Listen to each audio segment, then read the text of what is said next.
Eloquent ادب کے ویور سے گزارش ہے کہ ہمارے چینل کے پلے لسٹ آپشن کو ایکسپلور کریں اور جتنے بھی آڈیو بکس کمپلیٹ ہو چکے ہیں جیسے داستان ایمن فروشوں کی، شمشیر بے نیام، آخری چٹان اور ایک بت شکن پیدا ہوا، فردوس ابلیس اور نیل بہتا رہا، اندلس کی ناگن، مارکہ کربلا، ان سب آڈیو بکس کو خود بھی سنیں اور زیادہ سے زیادہ شیئر کرنے کی کوشش کریں۔ یہی ہمیں سپورٹ کرنے کا بہترین طریقہ ہے۔ جزاک اللہ۔ بسم اللہ الرحمن الرحیم۔ شاہی محل میں شاہ فارس یزگرد، اس کی ماں نورین اور سوتیلی بہن پوران کو معلوم تھا کہ دریا کے کنارے اس خطرناک دلدلی علاقے میں راتوں کو جو روشنی دکھائی دیتی ہے وہ کیا ہے۔ انہیں اب اس روشنی پر بھروسہ تھا اور اس یقین کو انہوں نے عقیدہ بنا لیا تھا کہ یہ روشنی مسلمانوں کو اندھا اور کمزور کر دے گی اور وہ شاہ فارس کے آگے ہتھیار ڈال کر اس کے غلام ہو جائیں گے۔ جس وقت فارس کا لشکر قادسیہ سے پسپا ہوا تھا اور رستم مارا گیا تھا اور یہ خبر سارے شہر پر بم کی طرح گری تھی، تو مدائن کا ایک معمر یہودی راہب یزگرد کے پاس گیا تھا۔ اس نے یزگرد کے ساتھ بہت باتیں کیں اور اسے یقین دلایا تھا کہ وہ مسلمانوں کی پیش قدمی کو نہ صرف روک لے گا بلکہ انہیں تباہ و برباد کر دے گا۔ اس یہودی راہب نے کہا تھا کہ اسے چند ایک اشیاء مہیا کر دی جائیں تو وہ ایسا جادو کر سکتا ہے جو مسلمانوں کے سالاروں کو جسمانی طور پر بھی اندھا کر دے گا اور وہ عقل کے بھی اندھے ہو جائیں گے۔ اس نے جن اشیاء کا مطالبہ کیا تھا ان میں ایک نوخیز دوشیزہ تھی، 2 الو اور ایک نوزائیدہ بچہ جس کی عمر 3 دن سے زیادہ نہ ہو۔ اس نے یہ بھی کہا تھا کہ کچھ اور اشیاء بھی درکار ہیں جو وہ خود اکٹھی کر لے گا۔ یہ اشیاء اکٹھی کرتے کرتے خاصا وقت گزر گیا تھا۔ نوخیز دوشیزہ کا حصول تو کوئی مشکل کام نہ تھا۔ بادشاہ کے درباری ایسی دلکش لڑکیوں کی تلاش میں رہتے تھے۔ کسی بھی حسین دوشیزہ کے والدین اسے شاہی محل کے حوالے کرنے میں فخر محسوس کیا کرتے تھے۔ یہودی راہب کو اس کی ضرورت کے مطابق ایک لڑکی دے دی گئی تھی، لیکن لڑکی کو یہ نہیں بتایا گیا تھا کہ اسے شاہی حرم کے لیے نہیں بلکہ کسی اور مقصد کے لیے اس بوڑھے راہب کے حوالے کیا گیا ہے۔ راہب اسے اپنی عبادت گاہ میں لے گیا تھا اور اسے خاص قسم کی غذا دی جاتی تھی۔ آدھی رات کے وقت راہب لڑکی کو اپنے سامنے فرش پر بٹھا لیتا اور اس کے کپڑے اتروا کر اسے ایک سیاہ چوغا پہنا دیتا۔ اسی چوغے کا بالائی حصہ لڑکی کے سر کو بھی ڈھانپ لیتا تھا۔ راہب اس کے ماتھے پر اپنا ایک ہاتھ یوں پھیلا دیتا کہ انگوٹھا لڑکی کی ایک کنپٹی پر اور درمیان والی انگلی دوسری کنپٹی پر ہوتی۔ راہب اس کی کنپٹیاں آہستہ آہستہ مسلتا رہتا اور کچھ بڑبڑاتا رہتا تھا۔ دن کو لڑکی اپنے کپڑوں میں سوئی رہتی اور کچھ وقت کے لیے اس سے کوئی خاص عبادت کرائی جاتی تھی۔ اے مقدس راہب، ایک روز لڑکی نے یہودی سے پوچھا، یہ سب کیا ہے اور مجھے میرے گھر سے کیوں لایا گیا ہے؟ میں تو کچھ اور سمجھی تھی۔ ہاں لڑکی، یہودی راہب نے کہا، وہی ٹھیک ہے جو تم سمجھتی تھی۔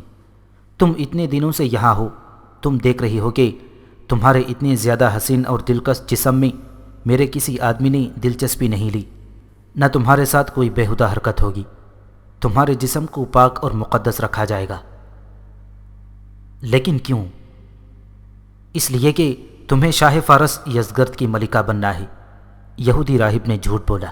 تم نے اسے دیکھا ہوگا، وہ بہت خوبصورت اور دانشمند ہے۔ وہ تمہیں حرم میں نہیں رکھے گا۔ اس نے تمہیں ملکہ بنانے کے لیے منتخب کیا ہے اور مجھے حکم دیا ہے کہ تمہاری ذات میں وہ خوبیاں پیدا کر دیں جو ملکہ میں ہونی چاہیے۔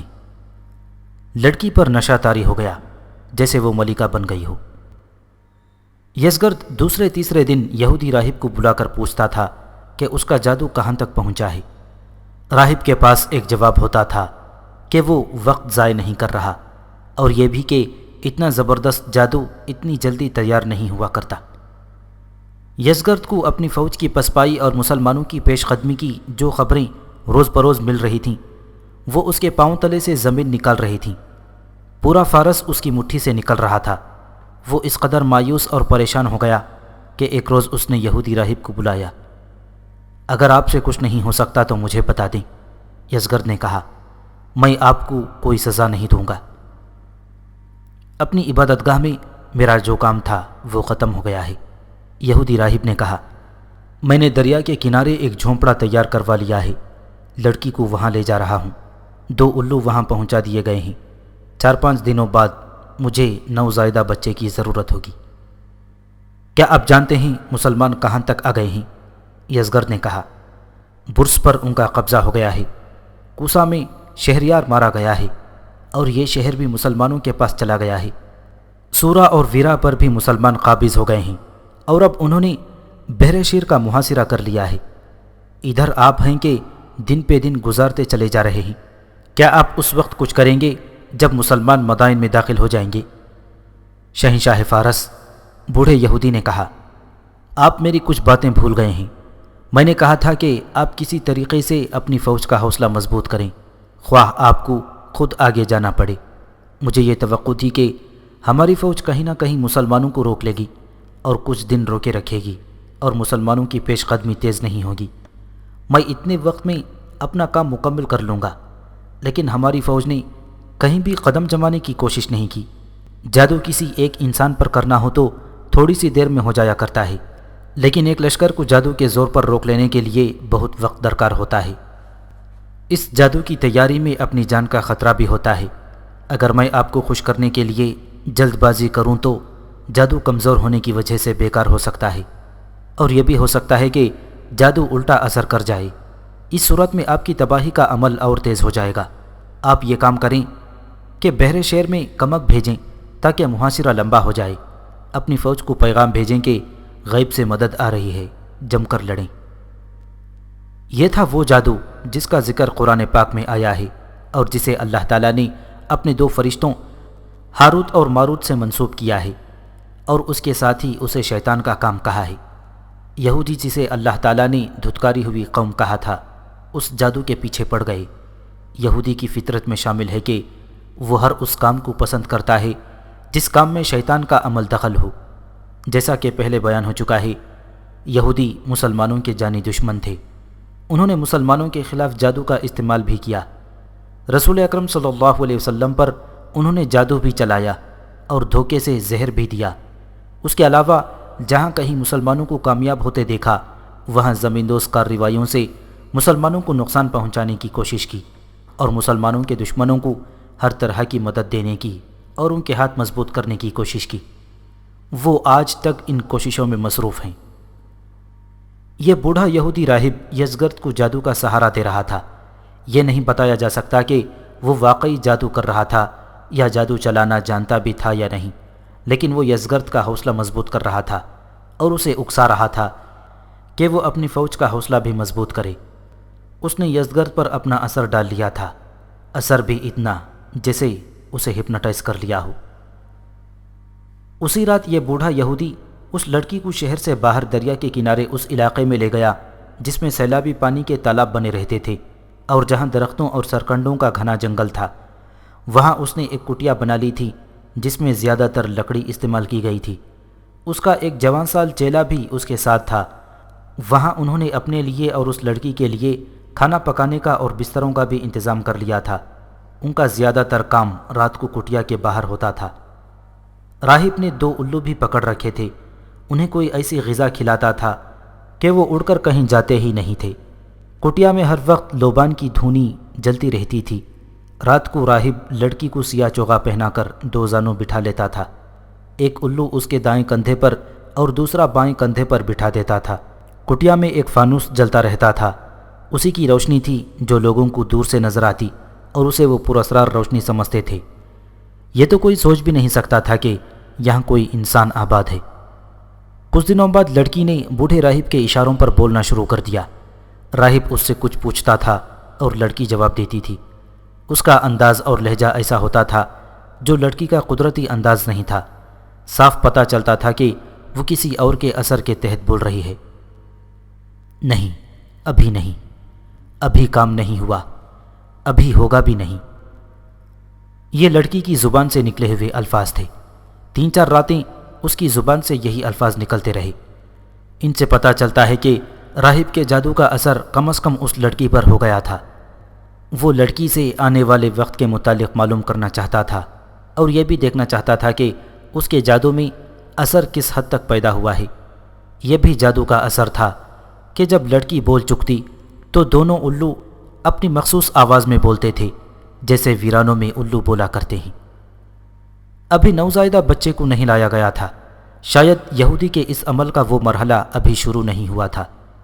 یزگرد نے اپنے متعدد قاصد اپنی فوج کی طرف بھیج دیے تھے، انہیں پیغام یہ دیا کہ وہ جہاں کہیں بھی ہیں اکٹھے ہو جائیں، غیب سے مدد آ رہی ہے، جم کر مقابلہ کریں، اور اب مسلمانوں کی پیش قدمی پس پائی میں بدلنے ہی والی ہے۔ بحر شیر مدائن سے دور نہیں تھا، درمیان میں صرف دریا حائل تھا۔ یزگرد نے وہاں بھی پیغام بھجوایا اور کہا کہ جہاں جہاں اپنے فوجی موجود ہیں وہاں سے انہیں بحر شیر لے آؤ اور بحر شیر کا دفاع مضبوط کر لو، تاکہ مسلمان شہر کا محاصرہ کریں تو محاصرہ اتنا طویل ہو جائے کہ وہ مایوس ہو کر واپس چلے جائیں۔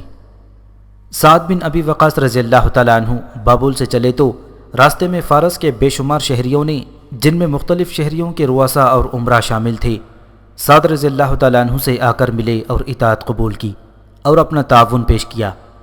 زیادہ تر مورخوں نے لکھا ہے کہ ان لوگوں میں سے کئی ایک نے اسلام قبول کر لیا اور کئی جزیہ کی ادائیگی پر رضامند ہو گئے۔ سعد بن ابی وقاص رضی اللہ تعالیٰ عنہ بحر شیر پہنچ گئے۔ انہیں پہلے اطلاع مل چکی تھی کہ ہاشم بن عتبہ نے بحر شیر کے شیر کو تلوار سے مار ڈالا تھا۔ تاریخ تبری میں لکھا ہے کہ سعد رضی اللہ تعالیٰ عنہ نے جوان سال ہاشم بن عتبہ کو گلے لگا لیا اور اس کا ماتھا چوما۔ ہاشم نے جھک کر بڑے احترام سے سعد رضی اللہ تعالیٰ عنہ کے پاؤں اور گھٹنے چھو لیے۔ ہاشم بن عتبہ سعد بن ابی وقاص رضی اللہ تعالیٰ عنہ کا بھتیجا تھا۔ پہلے بیان ہو چکا ہے کہ مدائن اور بحر شیر ایک ہی شہر کے دو حصے تھے، ان کے درمیان سے دجلہ گزرتا تھا۔ بغداد مدائن سے 20 میل دور چھوٹی سی ایک بستی ہوا کرتی تھی۔ مورخوں نے لکھا ہے کہ مدائن شروع ہی سے فارس کا دارالسلطنت چلا آ رہا تھا۔ تعمیرات اور باغات کے لحاظ سے بابل کی خوبصورتی مشہور تھی، وہ تو قصہ پارینہ بن چکی تھی اور اس کے کھنڈرات پر نوحہ کنان تھا۔ اس کے بعد خوبصورتی کے لحاظ سے جس شہر نے شہرت پائی وہ مدائن تھا۔ اپنے اس دارالسلطنت کو دنیا کا حسین ترین شہر بنانے کے لیے ملک کے خزانے لوٹا دیے گئے تھے۔ مدائن پر رومیوں کا بھی قبضہ رہا اور مدائن بارہا اندرونی بغاوتوں سے بھی دوچار ہوا۔ اس کا امن و سکون تباہ ہوا، اس کی گلیوں میں خون بہہ گیا، لیکن اس شہر کے حسن و جمال میں کوئی فرق نہ آیا۔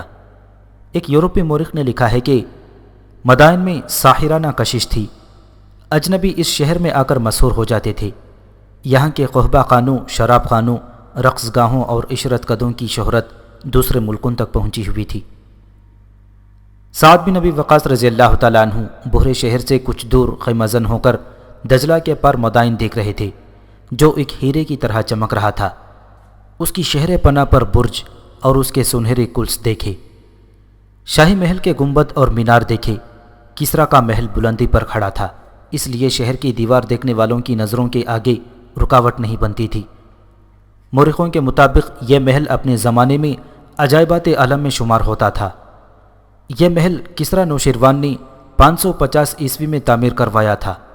معمار رومی اور یونانی تھے، اس لیے یہ محل روم اور یونان کے فن تعمیر کا غیر معمولی طور پر حسین شاہکار بن گیا تھا۔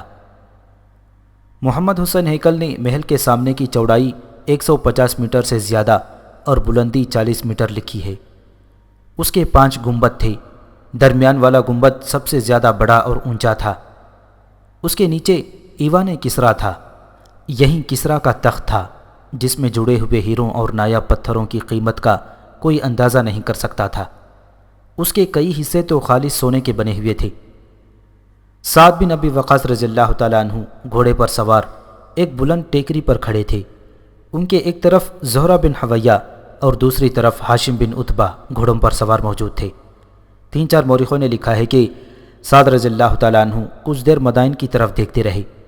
انہوں نے اتنا بڑا اور اتنا خوبصورت شہر شاید پہلی بار دیکھا تھا، اور انہیں توقع تھی کہ وہ اس شہر کو فتح کر لیں گے اور یہ سلطنت فارس کے تابوت میں آخری کیل ہوگی۔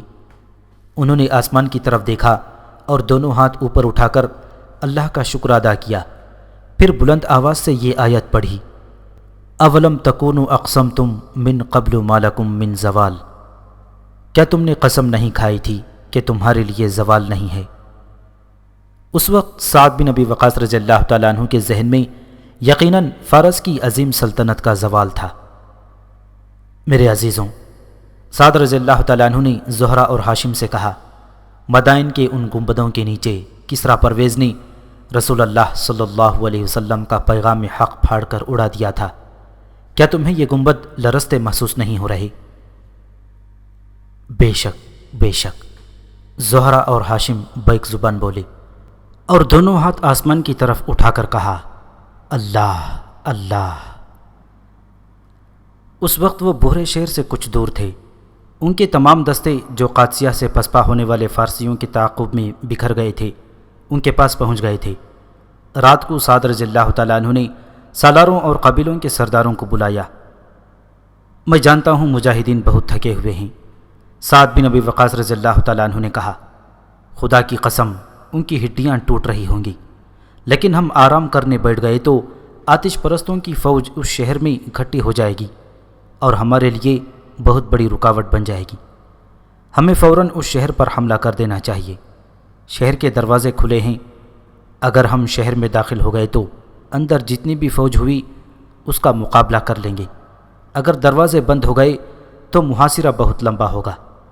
مجاہدین کو شہر پر حملے کے لیے فوراً تیار کرو۔ ادھر مجاہدین کو حملے کے لیے تیار کیا جانے لگا۔ ادھر فارس کی وہ فوج جو بحر شہر کے باہر نظر آ رہی تھی وہ بڑی تیزی سے شہر کے اندر چلی گئی اور شہر کے دروازے بند ہو گئے۔ فوراً ہی بعد شہر کی دیواروں کے اوپر یہ فوجی تیر کمانے لیے کھڑے نظر آنے لگے۔ بحر شہر کی وہ دیوار جو دریا کی طرف تھی وہ دریا کے اندر تھی، وہاں سے مدائن تک پل تھا۔ تاریخ میں یہ پتہ نہیں چلتا کہ یہ پل کشتیوں کا تھا یا لکڑی وغیرہ سے بنایا گیا تھا۔ یہ واضح تھا کہ پل اتنا مضبوط تھا کہ اسے زیادہ سے زیادہ فوج گزر جاتی تھی۔ سعد بن ابی وقاص رضی اللہ تعالیٰ عنہ کو معلوم نہ ہو سکا کہ رات کے وقت مدائن سے فوج اور دیگر ساز و سامان بحر شہر بھیجا جاتا ہے، اور اس طرح اس شہر کا دفاع بہت ہی مضبوط کیا جا چکا ہے۔ جس شہر کا محاصرہ کیا جاتا تھا اس شہر کے لوگوں کو کھانے پینے کی اشیاء ملتی رہتی تو محاصرہ بہت ہی لمبا ہو جاتا تھا۔ بحر شہر میں خوراک کی کوئی قلت نہیں تھی۔ یزگرد نے بحر شہر کو ناقابل تسخیر بنانے کا ایسا تہیہ کر لیا تھا کہ وہ خود راتوں کو فوجوں کی نقل و حرکت کی نگرانی کرتا تھا، پھر خود بحر شہر آ کے دیکھتا تھا کہ لوگوں میں دفاع کا جذبہ کمزور تو نہیں ہو گیا۔ اس کی بہن پوران جو فارس کی ملکہ رہ چکی تھی یزگرد سے کہیں زیادہ وطن پرست تھی۔ اس نے اپنا وہی طریقہ کار جاری رکھا ہوا تھا کہ گھوڑے پر سوار ہو کر مدائن کی گلیوں میں گھومتی پھرتی اور کہیں رک کر لوگوں کو اکٹھا کر کے بڑی ہی جذباتی اور جوشیلے الفاظ میں ان کے حوصلے مضبوط کرتی۔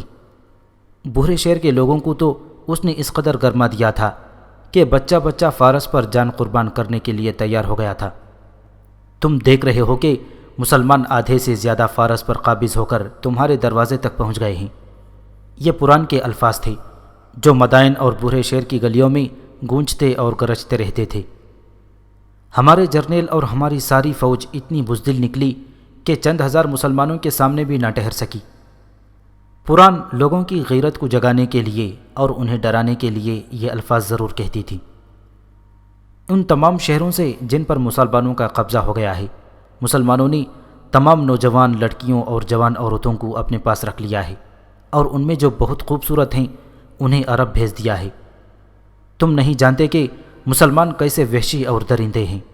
انہوں نے تمام مویشی اپنے قبضے میں لے لیے ہیں جنہیں وہ ذبح کر کے کھاتے رہتے ہیں۔ مذہبی پیشواؤں اور بڑے سے بڑے رئیسوں اور معزز لوگوں کو بھی انہوں نے غلام بنا لیا ہے۔ اگر تم نے مسلمانوں کو یہی ختم نہ کیا تو تمہارا بھی یہی حال ہوگا۔ تمہاری آنکھوں کے سامنے تمہاری بیٹیاں مسلمانوں کی لونڈیاں اور کنیزیں بنا دی جائیں گی۔ تمہارے گھر میں جتنا بھی مال و دولت ہے وہ مسلمان اٹھا لیں گے اور تم فاقہ کشی پر مجبور ہو جاؤ گے۔ یہ بھی سمجھو کہ اپنے دیوتاؤں کا اور زرتشت کا جو قہر تم پر گرے گا وہ بڑا ہی بھیانک ہوگا، اور اگر تم عربوں کے آگے جم گئے تو خدائے آفتاب کی ایسی ایسی نعمتیں تم پر نچھاور ہوں گی جنہیں تم تصور میں بھی نہیں لا سکتے۔ سعد بن ابی وقاص رضی اللہ تعالیٰ عنہ نے آگے بڑھ کر شہر کا محاصرہ کر لیا۔ تب انہیں پتہ چلا کہ دریا کی طرف سے شہر کو کمک اور رسد باقاعدگی سے مل رہی تھی، لیکن اس کا وہ کوئی سدباب نہیں کر سکتے تھے کیونکہ دریا کی طرف دیوار کی لمبائی خاصی زیادہ تھی۔ یہ دیکھا گیا کہ تیروں سے کمک کو روکا جا سکتا ہے یا نہیں، لیکن جہاں سے تیر چلائے جا سکتے تھے وہاں سے پل بہت دور تھا۔ سعد بن ابی وقاص رضی اللہ تعالیٰ عنہ نے شہر کے 3 اطراف گھوم پھر کر دیکھ لیا۔ شہر پناہ پر اس قدر تیر انداز اور برچیاں پھینکنے والے فارسی موجود تھے کہ آگے بڑھ کر دیوار کو کہیں سے توڑنا یا دیوار پر کمند پھینک کر چڑھنا ناممکن تھا۔ میرے عزیز رفیقوں، سعد بن ابی وقاص رضی اللہ تعالیٰ عنہ نے اپنے سالاروں اور سرداروں کو بلا کر کہا، تم دیکھ رہے ہو کہ شہر کا دفاع بہت مضبوط ہے اور ہم جانوں کی اتنی قربانی نہیں دے سکتے کہ دروازے توڑنے کے لیے مجاہدین کو آگے بھیجیں۔ محاصرہ لمبا ہوگا جس کا ہمیں صرف یہ فائدہ ملے گا کہ ہمارا لشکر آرام کر لے گا اور جو پہلے کے زخمی ہیں وہ ٹھیک ہو کر لڑائی کے لیے تیار ہو جائیں گے۔ لیکن غور کرو کہ ہم ایک بہت بڑے خطرے میں ہیں، جو یہ ہے کہ بے شمار فارسی فوجی چھپ گئے ہیں۔ ان کے بڑے جرنیل تو مارے گئے ہیں لیکن چھوٹے افسر ابھی زندہ ہیں۔ کیا تمہیں یاد نہیں کہ اسی علاقے کے لوگوں نے مثنی بن حارثہ کے خلاف بغاوت کر دی تھی؟ یہ لوگ اب بھی وہ حرکت کر سکتے ہیں۔ اب فوجی بھی ان کے ساتھ ہیں۔ مجھے صاف نظر آ رہا ہے کہ یہ لوگ اکٹھے ہو کر ہم پر پیچھے سے حملہ کر سکتے ہیں۔ ادھر اس شہر میں بہت سی فوج موجود ہے۔ اگر ہم پر عقب سے حملہ ہو گیا تو شہر کی فوج بھی باہر آ جائے گی۔ پھر تم سوچ سکتے ہو کہ ہمارا انجام کیا ہوگا۔ کیا تم میری اس کارروائی کو پسند کرو گے کہ دجلہ اور فرات کے درمیانی علاقے کے لوگوں کو، وہ کسان ہیں، فوجی ہیں یا کوئی بھی ہیں، پکڑ کر ایک جگہ اکٹھا کر لیا جائے اور ان پر پہرا لگا دیا جائے؟ بے شک، بے شک۔ سعد بن ابی وقاص رضی اللہ تعالیٰ عنہ کی تائید میں کئی آوازیں اٹھیں اور یہ کارروائی فوراً ہونی چاہیے۔ یہ سعد رضی اللہ تعالیٰ عنہ کی دور اندیشی تھی۔ فارس کے اس علاقے کے لوگوں کی فطرت یہ تھی کہ وہ ذرا سے بھی گرفت ڈھیلی ہونے پر بغاوت کر دیتے تھے۔ مورخ لکھتے ہیں کہ سعد بن ابی وقاص رضی اللہ تعالیٰ عنہ کی یہ دور اندیشی ان کی ہی عسکری اور دانشمندی کا کرشمہ تھا۔ اپنے سالاروں کی تائید حاصل کر کے انہوں نے ایک دستہ تمام علاقے کے لوگوں کو پکڑ لانے کے لیے بھیج دیا۔ اس کارروائی میں کچھ دن لگ گئے۔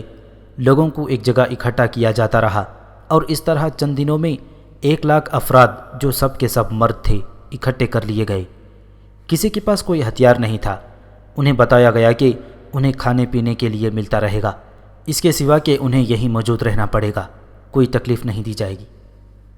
2 مورخوں نے، جن میں محمد حسین ہیکل بھی شامل ہے، لکھا ہے کہ مسلمانوں نے اپنے ارد گرد انہی لوگوں سے خندق کھودوا لی تھی تاکہ عقب کے خطرے سے محفوظ ہو جائیں، لیکن زیادہ تر مورخوں نے ایسی خندق کا ذرا سا بھی ذکر نہیں کیا، نہ ہی یہ خندق صحیح معلوم ہوتی ہے۔ سعد بن ابی وقاص رضی اللہ تعالیٰ عنہ ایسے جرنیل تھے جو اپنے عقب میں ایسی رکاوٹ کبھی کھڑی نہیں کیا کرتے۔ محاصرہ لمبا ہوتا جا رہا تھا۔ ایک روز سابات کا ایک رئیس شہرزاد سعد بن ابی وقاص رضی اللہ تعالیٰ عنہ کے پاس آیا۔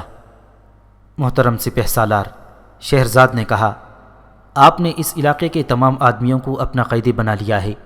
آپ نے یہ نہیں دیکھا کہ یہ سب کسان ہیں، ان کا ذریعہ معاش کاشتکاری ہے، ان کی گرفتاری کی وجہ سے کھیتی باڑی کا نقصان ہو رہا ہے۔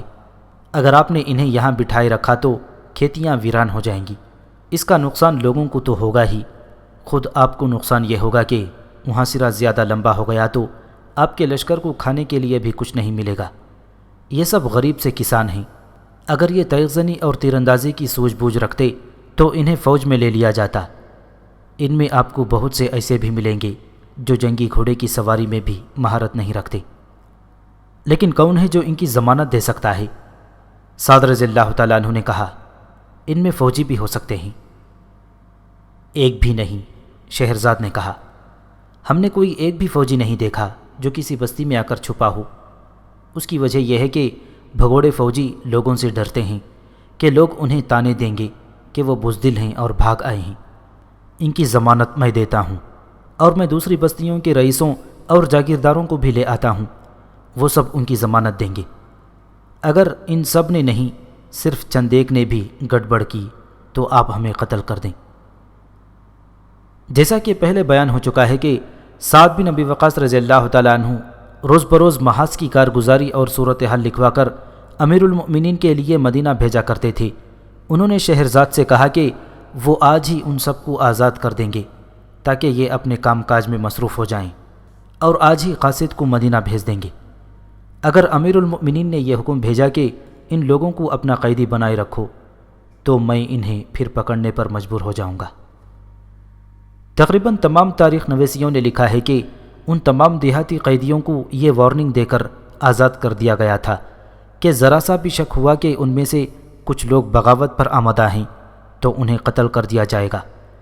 اس کے فوراً بعد سعد بن ابی وقاص رضی اللہ تعالیٰ عنہ نے امیر المؤمنین حضرت عمر رضی اللہ تعالیٰ عنہ کو پیغام بھیجا کہ انہوں نے عقبی خطرے کی پیش نظر یہاں کے تمام لوگوں کو گرفتار کر لیا تھا، لیکن کھیتی باڑی کا کام رک جانے کی وجہ سے اور یہاں کے جاگیرداروں اور رئیسوں کی ضمانت پر انہیں رہا کر دیا گیا ہے۔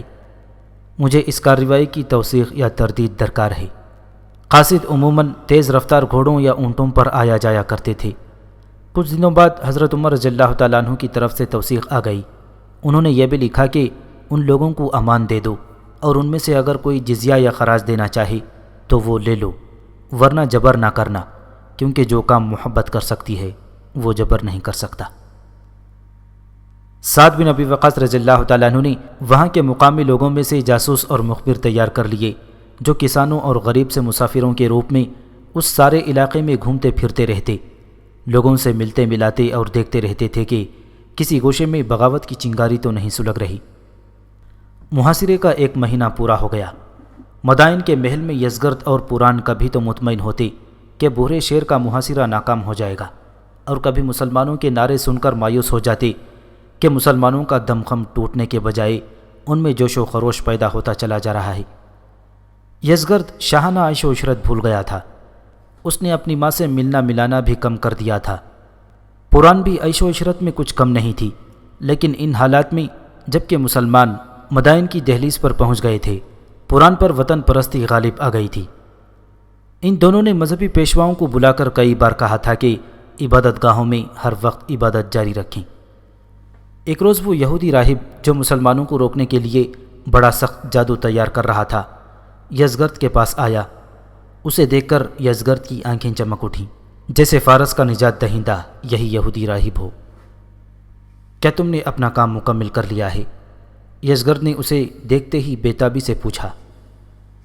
تیاری کا آخری مرحلہ آ گیا ہے شہنشاہ، یہودی راہب نے جواب دیا۔ کیا تمہیں احساس ہے کہ تم کتنے عرصے سے اس کام میں لگے ہوئے ہو؟ یزگرد نے غصیلی آواز میں کہا۔ عربی لشکر ہمارے سر پر پہنچ گیا ہے۔ مجھے احساس ہے شہنشاہ، راہب نے کہا۔ میرا جادو عربی لشکر کو یہیں تباہ کر دے گا، اسے پسپائی کی مہلت ہی نہیں ملے گی۔ تو اب کیا لینے آئے ہو؟ یزگرد نے کہا۔ کیا تم خود نہیں سمجھ سکتے کہ جھوٹی تسلیاں مدائن کو نہیں بچا سکتی؟ کبھی تو مجھے شک ہوتا ہے کہ تم یہودی اپنی فطرت کے عین مطابق مجھے دھوکہ دے رہے ہو، جس سے تمہارا مقصد شاید یہ ہے کہ مسلمان مدائن پر قابض ہو جائیں اور تم مدائن کے خزانوں سے اپنا حصہ وصول کرو۔ نہیں شہنشاہ، بوڑھے راہب نے کہا، میں تسلیاں دینے نہیں آیا، میں صرف ایک حکم لینے آیا ہوں۔ آخری چیز جو مجھے درکار ہے وہ ایک نوزائیدہ بچہ ہے جس کی عمر 3 دن سے زیادہ نہ ہو۔ میں نے شہر میں اپنے مخبر چھوڑے ہوئے تھے، ابھی مجھے ایک مخبر نے آ کر اطلاع دی ہے کہ گزشتہ رات ایک عورت نے ایک بچے کو جنم دیا ہے۔ وہ بچہ ہمیں لے دیں اور 2 دنوں بعد آپ میرے جادو کے اثرات دیکھ لیں گے۔ یزگرد نے اسی وقت حکم دیا کہ جو بچہ رات کو پیدا ہوا ہے وہ اس راہب کو دے دیا جائے۔ اگر بچے کے ماں باپ بچے کی قیمت مانگیں تو اس سے زیادہ قیمت دے کر بچہ لے لیا جائے، اور اگر وہ بچہ کسی قیمت پر بھی نہ دینا چاہیں تو بچہ اٹھا لیا جائے اور اس راہب کے سپرد کر دیا جائے۔ یزگرد نے یہ بھی کہا کہ بچے کے ماں باپ مزاحمت کریں تو انہیں قتل کر دیا جائے۔ حکم ملتے ہی یزگرد کے محافظ دستے کے 4 آدمی اس گھر جا پہنچے اور بادشاہ کا حکم سنایا۔ ماں نے لپک کر نوزائیدہ بچے کو سینے سے لگا لیا۔ ماں کو بتایا گیا کہ اس بچے کی وہ جتنی بھی قیمت مانگے گی اس سے زیادہ قیمت دے دی جائے گی۔ نہیں، ماں نے بچے کو سینے کے ساتھ چپکائے ہوئے کہا، یہ میرا پہلا بچہ ہے، آسمان کے ستارے توڑ لاؤ تو بھی میں یہ بچہ نہیں دوں گی۔ محافظوں نے بچے کے باپ کی طرف دیکھا۔ باپ نے بھی بچہ دینے سے انکار کر دیا۔ اور اس نے محافظوں کے قدموں پر بیٹھ کر التجا کی کہ وہ ان پر یہ ظلم نہ کریں۔ ان سے بچہ چھین لو، محافظوں کے کمانڈر نے حکم دیا۔ محافظ سپاہیوں نے بچہ ماں کے سینے سے نوچ لیا۔ ماں نے چند ہی گھنٹے پہلے بچے کو جنم دیا تھا، اس لیے وہ ابھی اٹھنے کے قابل نہیں تھی۔ پھر بھی وہ کھڑی ہو گئی تھی، لیکن سپاہی کے دھکے سے وہ گری تو اٹھ نہ سکی۔ اس کے خاوند نے اسے اٹھایا۔ اتنی دیر میں محافظ سپاہی بچے کو لے کر جا چکے تھے۔ پیچھے ماں کی چیخیں رہ گئی تھیں۔ وہ دروازے کی طرف دوڑتی تھی اور خاوند اسے پکڑتا اور رو رو کر کہتا تھا کہ یہ بادشاہوں کا حکم ہے جس کی خلاف ورزی کی جرت کوئی نہیں کر سکتا تھا۔ ماں چیختی چلاتی رہ گئی اور بچے کو یہودی راہب لے گیا۔ آدھی رات کا وقت ہوگا جب دریا کے کنارے تالابوں والی ویران جگہ پر یہودی راہب نے اس لڑکی کو دو زانوں بٹھا رکھا تھا۔ روز مرہ کی طرح لڑکی چوغے میں ملبوس تھی۔ اس سے پہلے وہ لڑکی کو کٹیا کے اندر بٹھایا کرتا تھا۔ اس رات اس نے لڑکی کو کٹیا سے باہر ایک قدرتی تالاب کے قریب بٹھایا اور نوزائیدہ بچہ اس کی گود میں دے دیا۔ راہب لڑکی کو اپنے عمل سے ہپناٹائز کر کے اس سے کچھ پوچھتا تھا اور لڑکی جواب دیتی تھی۔ ان جوابوں کے مطابق راہب کوئی جادو تیار کر رہا تھا۔ اس کا آخری مرحلہ یہ تھا کہ نوزائیدہ بچے کو اس لڑکی کو گود میں ڈالنا تھا، جو اس نے ڈال دیا۔ پھر کٹیا میں چلا گیا۔ باہر آیا تو اس کے ہاتھ میں ایک چھری تھی۔ معلوم نہیں اس چھری سے اس نے بچے کو ذبح کرنا تھا یا کسی سے اس کا خون نکالنا تھا یا اس نے لڑکی کی ہی جان لینی تھی۔ چھری دیکھ کر لڑکی کی چیخ نکل گئی۔ ڈر مت لڑکی، راہب نے بڑے پیار سے کہا، اس چھری سے ڈر مت۔ تالاب بالکل قریب تھا۔ یہودی معلوم نہیں پیچھے کیوں ہٹا۔ اچانک اس کی ایک ٹانگ ایک شکنجے میں آ گئی۔ لڑکی ایک بار پھر چیخی اور اٹھ کر کٹیا کی طرف دوڑی۔ پیچھے دیکھا تو اسے یہودی راہب پانی میں ہاتھ مارتا نظر آیا۔ لڑکی کو صاف نظر آ رہا تھا کہ ایک مگرمچھ نے یہودی کی ٹانگ پکڑ لی تھی اور اسے گھسیٹ کر تالاب میں لے گیا تھا۔ یہودی کے شور شرابے پر اس کا جوان سال چیلا کٹیا سے دوڑتا تالاب کے کنارے تک چلا گیا۔ وہاں ایک نہیں دو مگرمچھ تھے۔ ایک کو تو شکار مل گیا تھا اور دوسرا اس سے اس کا شکار چھیننے کی کوشش کر رہا تھا۔ لڑکی نے بچے کو زمین پر رکھا اور اس جوان سال چیلے کی طرف دوڑی اور اسے پیچھے سے اتنی زور سے دھکا دیا کہ وہ پانی میں جا پڑا۔ دوسرے مگرمچھ نے تیزی سے آ کر اسے اپنے لمبے اور خوفناک جبڑوں میں جکڑ لیا۔ پھر دیکھتے ہی دیکھتے یہودی راہب اور اس کا چیلا غائب ہو گئے۔ لڑکی نے نوزائیدہ بچے کو اپنے چوغے میں لپیٹ لیا اور وہاں سے دوڑ پڑی۔ شہر کی دیوار دور نہیں تھی، لیکن شہر کے دروازے بند تھے۔ اس نے باقی رات بند دروازے کے ساتھ بیٹھ کر گزار دی۔ صبح جب یہ دروازہ کھلا تو لڑکی شہر میں داخل ہو گئی اور اپنے گھر جا پہنچی۔ لڑکی کا باپ ڈر گیا کہ یہ شاہی حکم سے لے جائی گئی تھی اور شاید وہاں سے بھاگ آئی ہے اور ابھی سرکاری ہرکارے آئیں گے اور لڑکی کو گھسیٹ کر لے جائیں گے۔ اس نے اپنی خیریت اسی میں سمجھی کہ لڑکی کو شاہی محل میں لے جائے۔ وہ اپنی بیٹی اور نوزائیدہ بچے کو ساتھ لے کر شاہی محل جا پہنچا اور دربانوں کو بتا دیا کہ وہ کیوں آیا ہے۔ یزگرد کو اطلاع ملی تو اس نے فوراً بلایا۔ اس کے سامنے جا کر لڑکی نے اسے بتایا کہ یہودی راہب اور اس کے چیلے کا کیا انجام ہوا ہے۔ وہ تمہارے ساتھ کیا کرتا تھا؟ یزگرد نے لڑکی سے پوچھا۔ کیا وہ تم پر کوئی عمل کیا کرتا تھا؟ نہیں شہنشاہ، لڑکی نے یہ سوچ کر کہ وہ دونوں یہودی تو مگرمچھوں کے پیٹوں میں چلے گئے ہیں جھوٹ بولا۔ وہ دونوں میرے ساتھ سوائے بدکاری کے اور کچھ نہیں کرتے تھے۔ میرا خیال ہے کہ اس نوزائیدہ بچے کو وہ صرف اس لیے وہاں لے گئے تھے کہ آپ کو دھوکہ دیا جائے کہ واقعی وہ کوئی جادو تیار کر رہے ہیں۔ ہو سکتا ہے وہ بچے کو پانی میں پھینک دینا چاہتے ہوں، لیکن قدرت نے الٹا انہیں پانی میں پھینک دیا اور دونوں کو مگرمچھ کھا گئے۔ اس وقت پوران بھی وہاں موجود تھی اور یزگرد کی ماں بھی وہیں تھی۔ یہ بچہ تم نے کہاں سے لیا تھا؟ یزگرد کی ماں نے پوچھا اور بڑی بےتابی سے کہنے لگی، یہ ظلم نہ کرو، کسی ماں کی آہیں نہ لو۔ میں بھی ماں ہوں، تم بادشاہ ہو اور جوان بھی ہو، لیکن تمہارے متعلق میری جو بےتابی ہے اس سے تم بھی تنگ آئے ہوئے ہو، لیکن ماں کی مجبوری کو اور ممتا کی تڑپ کو تم نہیں سمجھتے۔ یہودیوں کے چکر سے نکلو یزدی، پوران نے کہا۔ یہ تو میں بھی جانتی ہوں کہ یہودی جادوگری کے ماہر ہیں، لیکن میں یہ بھی جانتی ہوں کہ جادو کی تیاری میں اتنا لمبا عرصہ نہیں لگتا۔ یہ بچہ جس ماں کا ہے اس کو واپس کر دو۔ ممتا کی آہوں سے ڈرو اور اس حقیقت کو دیکھو جو کالی گھٹا کی طرح دامن میں بجلیاں لیے ہوئے ہمارے سروں پر گہری ہی ہوتی چلی جا رہی ہیں۔ اپنے آپ کو دھوکے اور فریب میں نہ رکھو۔ جہاں تلوار اور تیر چلا کرتے ہیں وہاں جادو نہیں چل سکتے۔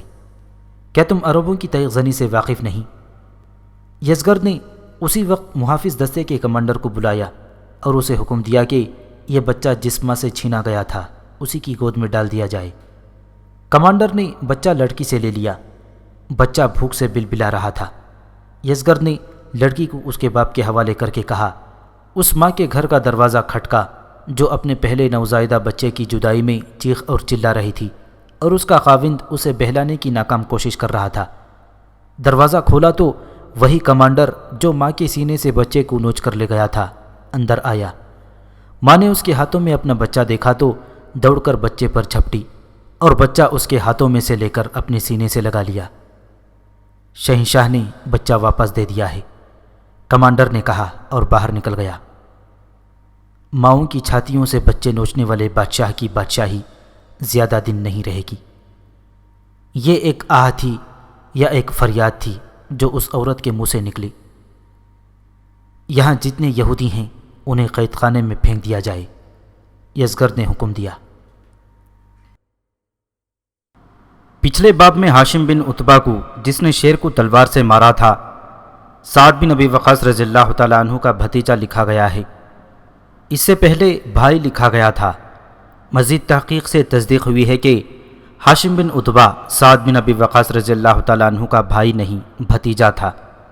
اس داستان کی ابتدائی اقساط میں خسرو پرویز کی موت ایک مورخ کے حوالے سے یوں لکھی گئی ہے کہ اسے اس کے بیٹے شیرویا نے شکار کے دوران چھپ کر تیر سے ہلاک کیا تھا، جبکہ شیرویا نے اپنے باپ خسرو پرویز کو پہلے قید خانے میں بند کیا اور 5ویں روز اسے قید خانے کی کوٹری میں ایک خاص آدمی کے ہاتھوں قتل کروا دیا تھا۔ مورخوں کی اکثریت اور مستند تاریخیں اس دوسری روایت کو صحیح ثابت کرتی ہیں، یعنی پرویز کو اس کے بیٹے شیرویا نے قید خانے میں قتل کروایا تھا۔ مدائن میں چند ایک ہی یہودی تھے جو 3-4 مکانوں میں رہتے تھے۔ ایک کشادہ مکان کے ایک حصے میں انہوں نے عبادت گاہ بنا رکھی تھی۔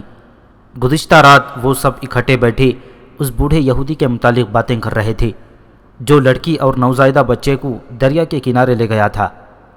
اس بوڑھے کا نام شمعون گیبریل تھا اور اس کے ساتھی کا پورا نام ابو ازمیر تھا۔ اس محفل میں سب سے زیادہ عمر والا ایک یہودی راہب تھا، لیکن شمعون مجھے کامیاب ہوتا نظر نہیں آ رہا۔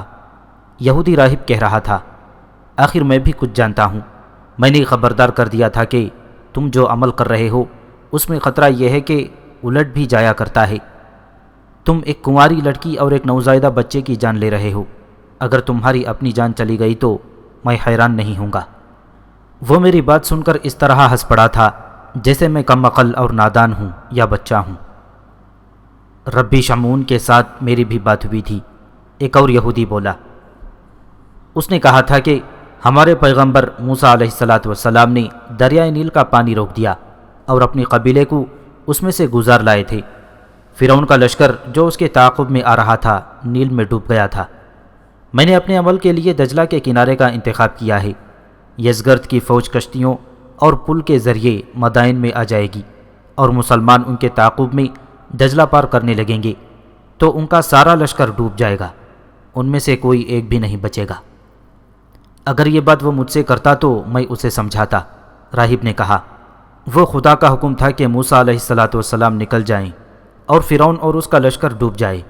یہاں کون موسیٰ ہے؟ فرعون کون ہے؟ ہم اگر مسلمانوں کے دشمن ہیں تو مسلمان فرعون تو نہیں ہو جاتے۔ فرعونوں والے اوصاف تو ان آتش پرستوں میں ہیں۔ ان کے بادشاہوں کا حکم ہے کہ جو کوئی دربار میں آئے پہلے سجدہ کرے۔ مسلمان خدا کے سوا کسی کے آگے سجدہ نہیں کرتے، نہ ہی یہ بادشاہت کو مانتے ہیں۔ ہم مسلمانوں کو تباہ و برباد کر کے اسلام کو ختم کرنا چاہتے ہیں، لیکن ہمارے چاہنے سے وہ قوت کمزور تو نہیں ہو جاتی جو مسلمانوں کو فتح پہ فتح دیتی چلی آ رہی ہے۔ یہ قوت کیا ہے؟ ایک یہودی نے پوچھا۔ معلوم ہو جائے تو ہم اسے کمزور کر سکتے ہیں۔ یہ عقیدت کی قوت ہے۔ معمر ربی نے کہا، اور یہ یقین کی قوت ہے، خدا پر یقین، اپنی ذات پر یقین۔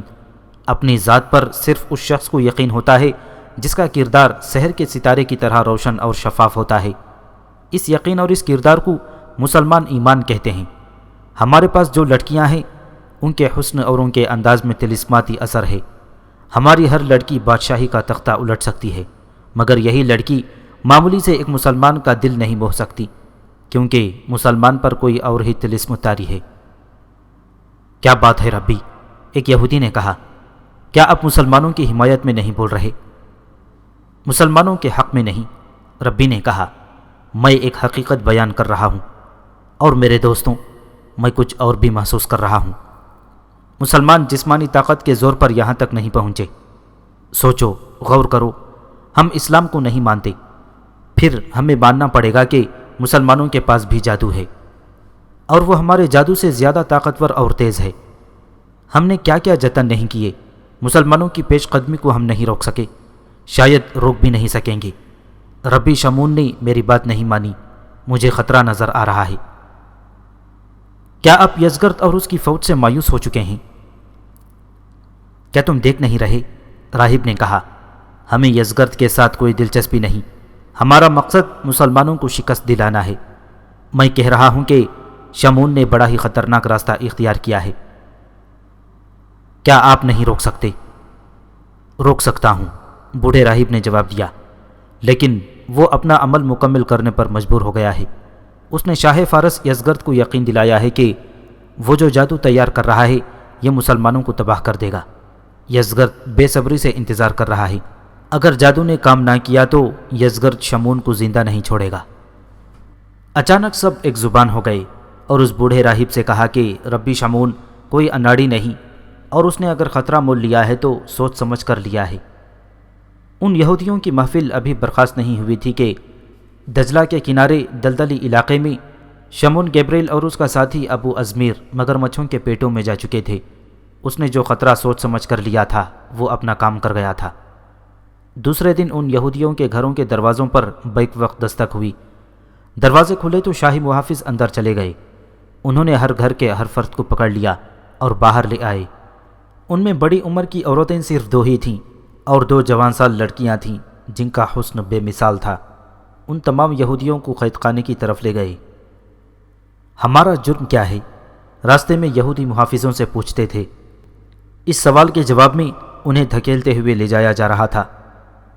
ٹھہر جاؤ، محافظوں کے کمانڈر نے رکتے ہوئے کہا، ہم لوگ شہنشاہ فارس کے کام کی چیزیں بھی قید خانے میں لے جا رہے ہیں۔ ان دونوں لڑکیوں کو محل میں بھیج دو۔ اگر شہنشاہ حکم دیں کہ انہیں قید خانے میں ڈال دو تو پھر انہیں ادھر لے آنا۔ کمانڈر نے 2 محافظوں سے کہا کہ وہ ان دونوں لڑکیوں کو محل میں لے جائیں اور شہنشاہ سے پوچھیں کہ ان کے متعلق کیا حکم ہے۔ محافظوں نے لڑکیوں کو الگ کر لیا تو انہوں نے کوئی نمایاں طور پر مزاحمت نہ کی، البتہ اپنی زبان میں اپنے آدمیوں کے ساتھ کوئی بات کی۔ ان آدمیوں میں جو سب سے زیادہ بوڑھا تھا اس نے لڑکیوں سے کچھ کہا۔ کمانڈر نے انہیں ڈانٹ کر کہا کہ وہ ان آدمیوں سے الگ ہو جائیں۔ یزگرد بڑی ہی بے چینی اور اضطراب میں اپنے کمرے میں ٹہل رہا تھا۔ اس کی ماں اور پران اس کے کمرے میں موجود تھیں۔ ان یہودیوں کو قید خانے میں بند کر دو گے تو کیا حاصل ہوگا؟ پران نے کہا، یہ یہودی فریبکار اور عیار ہیں۔ یزگرد نے رک کر اور فرش پر زور سے پاؤں مار کر کہا، اس بوڑھے نے ہمیں دھوکہ دیا ہے، میں انہیں قید خانے میں بھوکا اور پیاسا رکھا کروں گا۔ ایک بات کہو یزدی، پران نے کہا، یہ دھوکہ اس بوڑھے یہودی نے ہمیں نہیں دیا، یہ ہمارا اپنا قصور ہے کہ ہم اپنے آپ کو خود ہی دھوکہ دے رہے ہیں۔ تم اپنے آپ کو دھوکہ دے کر مطمئن ہو سکتے ہو، لیکن یزدی، حقیقت کو تم اپنی خواہشات اور اپنے خیالوں کے سانچے میں نہیں ڈھال سکتے۔ ہوش میں آؤ یزدی، حقیقت کا سامنا کرو۔ مسلمان بورے شہر تک پہنچ چکے ہیں اور انہوں نے اس شہر کا محاصرہ کر لیا ہے۔ اگر ہم یہ شہر دے بیٹھے تو سمجھو مدائن بھی گیا اور پھر سب کچھ گیا۔ اب میری بات سن یزدی بیٹا، یزگرد کی ماں نورین نے کہا، میں اب تک ایک ماں بنی رہی ہوں اور مجھے یہی غم کھاتا رہا کہ میرا بیٹا میری آغوش سے چھن کر موت کی آغوش میں نہ چلا جائے، لیکن اب جب کہ مسلمان مدائن کے دروازے پر آ پہنچے ہیں، مجھ میں یہ جذبہ بیدار ہو گیا ہے کہ تجھ جیسے 100 بیٹے ہوتے تو میں ان سب کو فارس کی عزت اور عظمت پر قربان کر دیتی۔ دل کو مضبوط کر میرے بیٹے، یہ تیرے باپ کی سلطنت ہے اور تو ہی اس کا رکھوالا ہے۔ یہ میرے خاوند کی سلطنت ہے، اس کی آن پر میں بھی لڑوں گی اور اس جادو کے دھوکے سے نکل۔ یہ ایک انسانی کمزوری ہے یزدی، پران نے کہا۔ حالات بعض اوقات ایسی کروٹ بدل لیتے ہیں کہ انسان بے بس ہو جاتا ہے اور وہ گھبرا کر جادو اور اس قسم کے ٹوٹکوں کا سہارا لینے لگتا ہے۔ میں تسلیم کرتی ہوں کہ ہم لوگ علم نجوم اور جوتش وغیرہ کے زیادہ ہی قائل ہیں۔ رستم نے ہمارے اس عقیدے کو کچھ زیادہ ہی پختہ کر دیا تھا۔ وہ خود ذائچے بناتا رہتا تھا۔ سب سے پہلے اس نے کہا تھا کہ ستاروں کی گردش سلطنت فارس کے خلاف جا رہی ہے اور ستارے سلطنت فارس کی زوال کی خبر دیتے ہیں۔ اس نے حماقت یہ کی کہ اس کی یہ پیشن گوئی ساری فوج میں پھیل گئی، جس سے فوج میں بددلی پیدا ہوئی۔ اب تم نے پھر یہودیوں کے جادو کا سہارا لیا ہے اور تم نے دیکھ لیا ہے کہ اس جادو نے جادوگر کی ہی جان لے لی۔ مجھے کچھ بتاؤ، یزگرد نے ہارے ہوئے لہجے میں کہا۔ کچھ سمجھاؤ، میں کیا کروں؟ فوج بکھر گئی ہے۔ بھورے شیر کو مضبوط کرو، یزگرد کی ماں نے کہا۔ وہ تو ہم پہلے ہی کر رہے ہیں۔ میرا مطلب ہے اس شہر کو اتنا زیادہ مضبوط کرو کہ مسلمان اس کو محاصرے میں ہی لیے بیٹھے رہیں اور پھر تنگ آ کر چلے جائیں۔ ان پر عقب سے حملہ کروایا جا سکتا ہے، پران نے کہا۔ حملہ کون کرے گا؟ یزگرد نے پوچھا اور خود ہی جواب دیا۔ باہر ہماری فوج موجود ہے، لیکن وہ فوج نہیں، وہ بکھرے ہوئے، ڈرے ہوئے اور پناہیں ڈھونڈتے ہوئے فوجی ہیں۔ ان کے ساتھ کوئی جرنیل نہیں۔ کیا ہم لوگوں کو اکٹھا نہیں کر سکتے؟ یزگرد کی ماں نے پوچھا۔ نہیں ماں، نہیں، یزگرد نے جھنجلا کر کہا۔ مجھے جاسوس باہر کے حالات بتا گئے ہیں۔ مسلمانوں نے اس علاقے کے تمام لوگوں کو پکڑ کر اپنی حراست میں رکھ لیا ہے۔ ہمارے ساتھ سب سے بڑا دھوکہ یہ ہوا کہ اس علاقے کے تمام امیر اور جاگیردار مسلمانوں سے مل گئے ہیں۔ انہوں نے اپنے علاقے کے لوگوں کو مسلمانوں کی حراست سے رہا کرا لیا ہے، اور نہ صرف یہ کہ مسلمانوں کی اطاعت قبول کر لی ہے، بلکہ انہیں ہر طرح کی مدد اور امداد دے رہے ہیں۔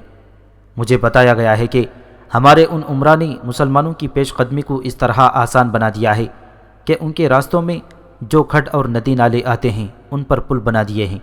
ان لوگوں کو جاگیریں میرے آبا و اجداد نے دی تھیں، آج انہی جاگیروں سے مسلمانوں کے ہاتھ مضبوط کیے جا رہے ہیں۔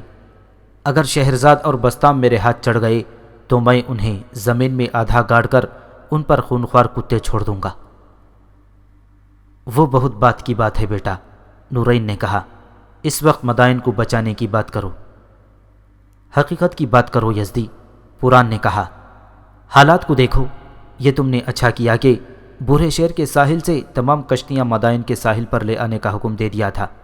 صرف ایک پل ہے، یہ پل مسلمانوں کے کام نہیں آ سکتا، کیونکہ یہ مدائن کے وسط سے بورے شہر کے وسط تک جاتا ہے۔ اس پل سے مسلمان صرف اس صورت میں گزر سکتے ہیں کہ وہ بورے شہر پر قبضہ کر لیں۔ بورے شہر میں مزید فوج بھیج دیتے ہیں۔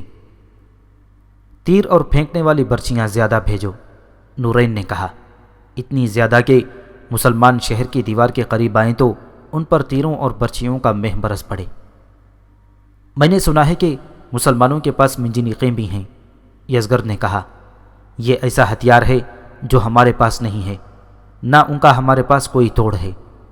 ایک بات کہوں یزدی، پران نے کہا، مسلمانوں کے پاس ایک اور ہتھیار بھی ہے جو ہمارے پاس نہیں۔ وہ کون سا؟ جذبہ، پران نے کہا۔ ہم مسلمانوں کو ڈاکو، قزاق اور رہزن اور جانے کیا کیا کہتے ہیں، لیکن ان میں لڑنے کا جذبہ اور فتح حاصل کرنے کا جو عزم ہے وہ اتنا مضبوط ہے کہ اسے ہمارے ہاتھی بھی نہیں توڑ سکے۔ ہماری فوج اس جذبے اور اس عزم سے محروم ہے۔ مجھے معلوم ہوا ہے کہ مسلمان اس لڑائی کو عبادت سمجھتے ہیں، لیکن اب وقت نہیں کہ ہم فوج میں یہ جذبہ پیدا کریں۔ آہ!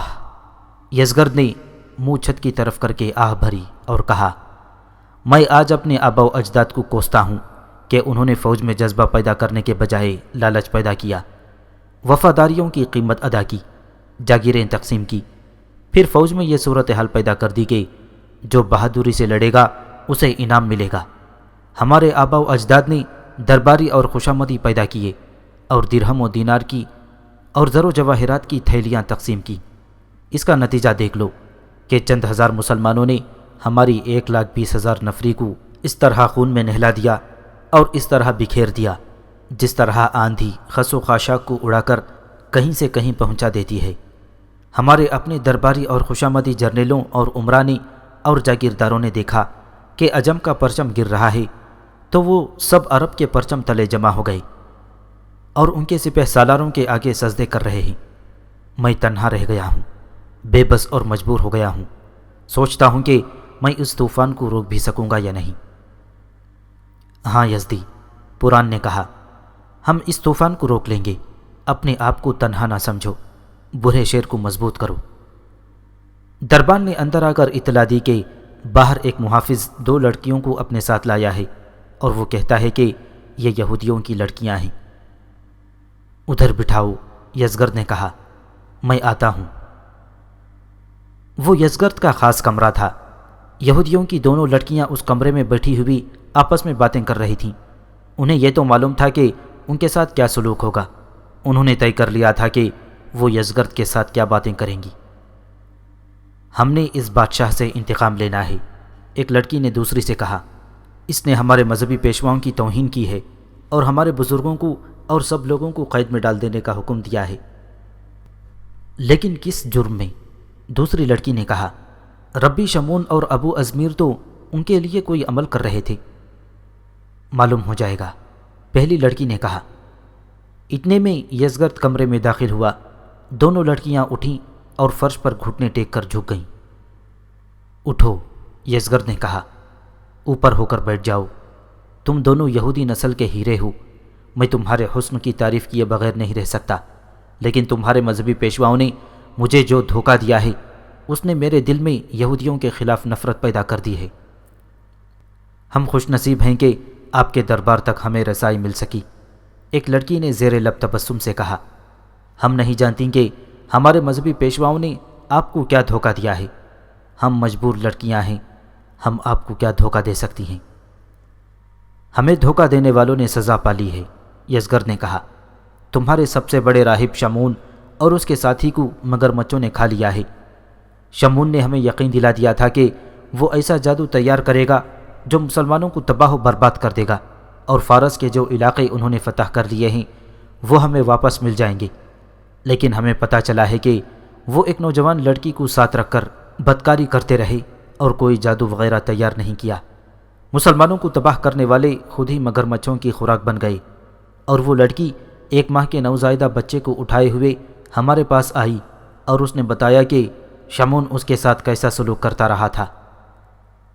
لیکن شہنشاہ، لڑکی نے کہا، آپ نے اس کی سزا ان سب کو کیوں دی ہے جو ربی شمون کو روکتے تھے کہ وہ اس کام میں ہاتھ نہ ڈالے، کیونکہ سوائے نقصان کے کچھ حاصل نہ ہوگا؟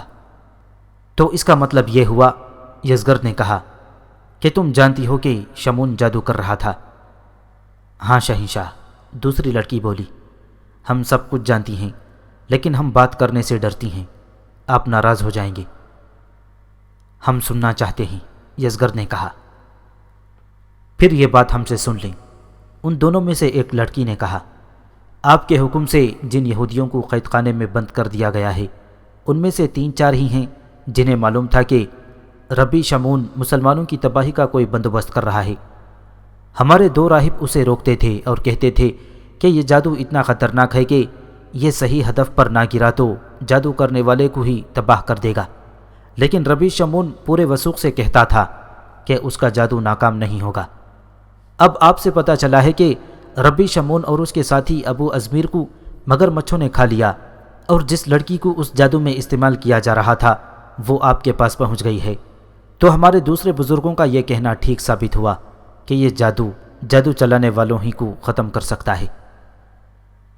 اب ہمیں ایک اور خطرہ نظر آ رہا ہے، دوسری لڑکی بولی، وہ یہ کہ اس جادو کا اثر آپ کی سلطنت پر بھی بہت برا ہوگا۔ ہم نے اپنے راہب سے جو باتیں سنی ہیں ان سے یہ ظاہر ہوتا ہے کہ مدائن اور بھورے شہر میں بہت قتل و غارت ہوگی، اور اس کے بعد یہ دونوں شہر آپ کے ہاتھ سے نکل جائیں گے۔ ان دونوں لڑکیوں کے بولنے کا انداز اتنا پر اثر تھا کہ یزگرد پر گھبراہٹ سی طاری ہو گئی، اور وہ خوف زدگی کے عالم میں ان لڑکیوں کو دیکھنے کے سوا کچھ بھی نہ بولا۔ لڑکیاں یہی تاثر پیدا کرنے کی کوشش کر رہی تھیں۔ آپ زندہ رہ سکتے ہیں، ایک لڑکی نے کہا، شہر کو بچانے کی کوشش کریں، لیکن جو ہی دیکھیں کہ یہ ممکن نہیں تو اپنے پورے خاندان کو ساتھ لے کر مدائن سے نکل جائیں اور کہیں پناہ لے کر اپنی فوج تیار کر لیں، پھر جوابی حملہ کریں، پھر آپ کو فتح حاصل ہوگی۔ آپ ان بے گناہوں کو چھوڑ دیں شہنشاہ، دوسری لڑکی نے کہا، کہیں ایسا نہ ہو کہ ان کی بد دعا آپ کو وہ نقصان پہنچا دیں جس سے آپ بچنے کی کوشش کر رہے ہیں۔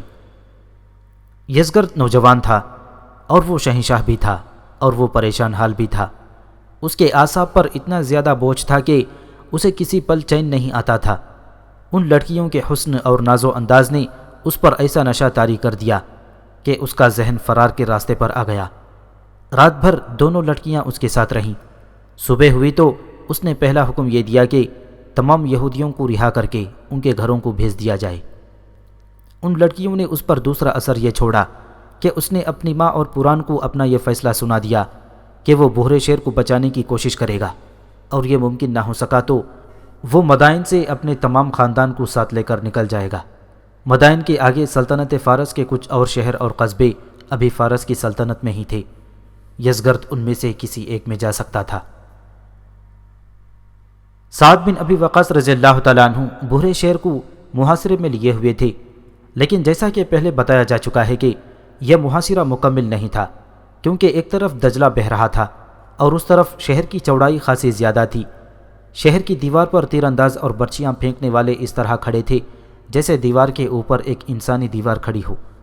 مسلمان قریب جانے کی جرأت نہیں کرتے تھے۔ سعد بن ابی وقاص رضی اللہ تعالیٰ عنہ امیر المؤمنین حضرت عمر رضی اللہ تعالیٰ عنہ کو روز بروز محاذ کی خبریں پہنچا رہے تھے۔ انہوں نے بحر شیر کو جب محاصرے میں لیا تو اسی روز امیر المؤمنین کو پیغام بھیج دیا تھا۔ جس وقت مدائن میں جادو کے ذریعے مسلمانوں کی تباہی کی کوششیں ہو رہی تھیں، اس وقت مدینہ سے امیر المؤمنین کا پیغام آیا تھا جس میں لکھا تھا، اور تم لوگوں نے دیکھ لیا ہے کہ اللہ کی راہ میں خون کے نذرانے دینے والوں کو اللہ مایوس نہیں کرتا۔ مدینہ میں اور عرب میں وہ کون سا مسلمان ہوگا جو تمہاری فتح و کمرانی کے لیے دعا نہیں کرتا ہوگا؟ تمہارا اتنی خطرناک بیماری سے اٹھنا اور اٹھ کر لڑنا اور اتنی دور تک پہنچ جانا اس حقیقت کی دلیل ہے کہ جو اللہ کے ساتھ اپنا وعدہ نبھاتا ہے اس کے لیے اللہ بھی اپنا وعدہ پورا کرتا ہے۔ کون نہیں جانتا کہ تمہارے اور باقی سب مجاہدین کے جسموں کا کیا حال ہو چکا ہوگا، لیکن روح کی طاقت اتنی بڑی طاقت ہے کہ وہ مردہ جسم کو بھی اٹھا دیا کرتی ہے۔ تم فارس کے دروازے پر پہنچ گئے ہو، آتش پرست تمہیں آسانی سے اس دروازے میں داخل نہیں ہونے دیں گے۔ اب تمہیں عقل سے زیادہ کام لینا ہوگا۔ تم اس مقام پر پہنچ گئے ہو جہاں اپنی قوت کا آخری ذرہ بھی استعمال کرنا پڑتا ہے۔ اس جنگ میں تمہارا یہ پہلا محاصرہ ہے، اب تم منجنیقیں استعمال کرو، شہر میں اتنے پتھر برساؤ کہ شہر پتھروں میں دب جائے۔ ہو سکتا ہے دشمن باہر آ کر تم پر حملہ کرے۔ اس صورت میں اپنے عقب کا خیال رکھنا، جن لوگوں کو تم نے رہا کیا تھا وہ تمہارے لیے خطرہ بھی پیدا کر سکتے ہیں۔ اگر ان میں سے کوئی تمہیں دھوکہ دے تو اسے جینے کے حق سے محروم کر دینا۔ تم نے عورتوں اور بچوں کو بہت دور پیچھے چھوڑ دیا ہے، انہیں اتنی دور نہ رکھو، انہیں اپنے قریب لے آؤ۔ محاصرے میں 1.5-2 مہینے گزر چکے تھے۔ اس کی ایک وجہ تو یہ تھی کہ شہر کا دفاع بہت مضبوط تھا اور دیوار میں شگاف ڈالنے کے لیے دیوار کے قریب جانا خودکشی کے برابر تھا۔ دوسری وجہ یہ تھی کہ سعد رضی اللہ تعالیٰ عنہ اتنا وقت حاصل کرنا چاہتے تھے کہ زخمی مجاہدین صحت یاب ہو جائیں۔ ان 1.5-2 مہینوں میں بیشتر زخمی لڑنے کے قابل ہو گئے تھے۔ امیر المؤمنین کا پیغام ملتے ہی سعد بن ابی وقاص رضی اللہ تعالیٰ عنہ نے اپنے لشکر کو حکم دیا کہ منجنیقوں کے لیے پتھر اکٹھے کر لیے جائیں۔ تقریباً آدھا لشکر محاصرے میں رہا اور باقی آدھا پتھر اکٹھے کرنے کے لیے بکھر گیا۔ قریبی بستیوں میں رہنے والے لوگوں نے جب دیکھا کہ مجاہدین پتھر اکٹھے کر رہے ہیں تو وہ سب باہر آ گئے اور پتھر اکٹھے کرنے والوں کے لیے ادھر ادھر بکھر گئے۔ وہ بیل گاڑیوں اور گھوڑا گاڑیاں بھی لے آئے تھے۔ ایک ہی دن میں انہوں نے پتھروں کے انبار اکٹھے کر لیے۔ ادھر مدائن سے بحر شیر کو ہر طرح کی مدد مل رہی تھی۔ پوران بحر شیر جا کر وہاں کے لوگوں کو جوشیلی تقریروں سے بھڑکاتی اور اکساتی رہتی تھی۔ شہر کے لوگوں نے جب دیکھا کہ فوج ان کے ساتھ ہے اور فوج کا جذبہ بھی عروج پر ہے اور مدائن سے ضرورت کی ہر چیز آ رہی ہے تو لوگوں کا جذبہ بھی بڑھ گیا اور وہ جوش و خروش سے اپنی فوج کے دوش بدوش شہر کے دفاع میں سینہ سپر ہو گئے۔ ایک دو دنوں بعد اچانک شہر پر پتھر گرنے لگے۔ چونکہ دیوار پر تیر انداز اور برچیاں پھینکنے والے کھڑے تھے اور انہیں توقع نہیں تھی کہ پتھر آئیں گے، اس لیے پہلے پتھر ان فوجیوں میں سے ہی کئی ایک کو لگے۔ ان میں سے بعض صرف زخمی ہوئے اور کچھ مارے گئے۔ انہیں حکم دیا گیا کہ وہ دیوار پر کھڑے نہ ہوں بلکہ بیٹھ کر باہر دیکھتے رہیں۔ منجنیقیں ان کے لیے ایک انوکھا اور عجیب و غریب ہتھیار تھا جو انہوں نے پہلے کبھی نہیں دیکھا تھا۔ یزگرد کو اطلاع ملی تو وہ اپنے محافظ دستے کے ساتھ دوڑا آیا اور پل سے بھورے شہر پہنچا۔ یہ منجنیقیں چھوٹی تھیں اس لیے ان سے چھوٹے سائز کے پتھر پھینکے جاتے تھے۔ یزگرد نے شہر پر پتھر گرتے دیکھے تو اس نے حکم دیا کہ لوگ گھروں کے اندر رہیں۔ یزگرد نے دیوار پر جا کر منجنیقیں دیکھیں۔ ان کا اس کے پاس کوئی توڑ نہیں تھا۔ اس نے شہر کے جرنیل اور دیگر حاکموں کو بلایا۔ مسئلہ زیر بحث آیا کہ منجنیقوں کو کس طرح بیکار کیا جائے۔ اس کا ایک ہی طریقہ ہے، شہر کے جرنیل نے کہا، کچھ نفری باہر بھیجی جائے جو مسلمانوں پر اس جگہ شدید حملہ کرے جس جگہ کوئی ایک منجنیق ہو۔ شدید حملے سے مسلمان منجنیقوں کو گھسیٹ کر نہیں لے جا سکیں گے، اسے ہمارے آدمی گھسیٹ کر شہر میں لے آئیں گے۔ اسے دیکھ کر ہم اسی طرح کی منجنیقیں بنا لیں گے۔ یزگرد کو یہ تجویز بہت اچھی لگی۔ اس نے حکم دیا کہ اس کے سامنے کچھ نفری کو باہر نکال کر حملہ کیا جائے۔ فوری طور پر نفری تیار کر لی گئی، انہیں ضروری ہدایات دی گئیں۔ یزگرد نے ان کا حوصلہ مضبوط کرنے کے لیے ان کے جذبات کو بڑی جوشیلی تقریر سے ابھارا۔ شہر کی ایک طرف کی دیوار میں 2 دروازے تھے۔ بیک وقت دونوں دروازے کھلے اور ان میں سے گھوڑ سوار تلواریں، برچیاں، تانے اس طرح نکلے جیسے سیلابی دریا کا بند ٹوٹ جاتا ہے۔ مسلمانوں کو اس حملے کی توقع نہیں تھی۔ ان گھوڑ سواروں کا رخ اسی طرف تھا جہاں 2 منجنیقیں قریب قریب لگی ہوئی تھیں۔ چونکہ مسلمان محاصرہ کیے ہوئے تھے اس لیے گھوڑ سوار تیار نہیں تھے۔ ان کے گھوڑے الگ کھڑے تھے جن پر زینے نہیں تھیں۔ پیادے ہر طرح تیار تھے۔ ان کے ساتھ قعقاع، عاصم، طلیحہ اور ہاشم بن عتبہ جیسے جانباز بھی موجود تھے۔ انہوں نے گھوڑوں کی پرواہ نہ کی اور پیادوں کو ساتھ لے کر سواروں کا مقابلہ کرنے لگے۔ مجاہدین نے شہر کے گھوڑ سواروں کو گھیرے میں لینے کی کوشش کی لیکن گھیرا مکمل نہ ہو سکا، کیونکہ جو مجاہدین گھیرا مکمل کرنے کے لیے دیوار کے قریب چلے گئے ان پر اوپر سے برچیاں اور تیر آنے لگے۔ بعض مجاہدین زخمی ہو گئے، اس وجہ سے گھیرا توڑنا پڑا۔ آتش پرستوں کے گھوڑ سواروں کو یہ بھی دیکھنا تھا کہ انہیں واپس بھی جانا ہے۔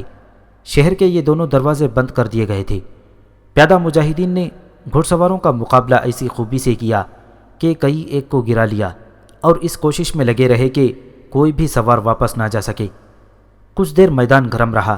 دوسری طرف سے بھی مجاہدین ادھر آنے لگے، لیکن سعد بن ابی وقاص رضی اللہ تعالیٰ عنہ نے اس خیال سے انہیں روک دیا کہ اندر سے مزید گھوڑ سوار آ گئے تو صورتحال بگڑ جائے گی۔ مجاہدین اتنے لمبے محاصرے کی وجہ سے تازہ دم تھے۔ انہوں نے یہ عرصہ آرام سے گزارا تھا، اس لیے گھوڑ سواروں پر ایسے برسے کہ تقریباً نصف کو وہیں رکھا اور باقی شہر کی طرف بھاگ نکلے۔ پیچھے سے تیر اندازوں نے اس طرح تیر چلائے کہ ان میں سے کئی ایک تیروں کا نشانہ بن گئے۔ اس کے بعد مسلمانوں نے پھر منجنیقوں سے سنگباری شروع کر دی۔ شہر پر خوف و ہراس طاری ہو گیا جو مسلسل سنگباری سے بڑھتا گیا۔ اس کے بعد یہ معمول بن گیا کہ تیسرے چوتھے روز شہر کے دروازے کھلتے اور گھڑ سواروں کے 1-2 دستے باہر آتے، گھمسان کا مارکا لڑا جاتا اور جو سوار بچ رہتے وہ واپس چلے جاتے۔ ان حملوں میں زیادہ تر نقصان فارس کے گھوڑ سواروں کا ہوتا تھا۔ مورخوں نے لکھا ہے کہ مسلمانوں کو محاصرے سے پسپا کرنے کا یہ طریقہ ان کے لیے بڑا ہی نقصان دہ ثابت ہو رہا تھا، لیکن یزگرد کا حکم تھا کہ حملے جاری رکھے جائیں۔ یہ دراصل یزگرد کا آخری اقدام تھا، لیکن وہ یہ نہیں دیکھ رہا تھا کہ اسے کتنا نقصان پہنچ رہا ہے۔ اس نے یہ بھی نہ دیکھا کہ اتنے زیادہ نقصان سے اس کی فوج کا حوصلہ ٹوٹ رہا ہے۔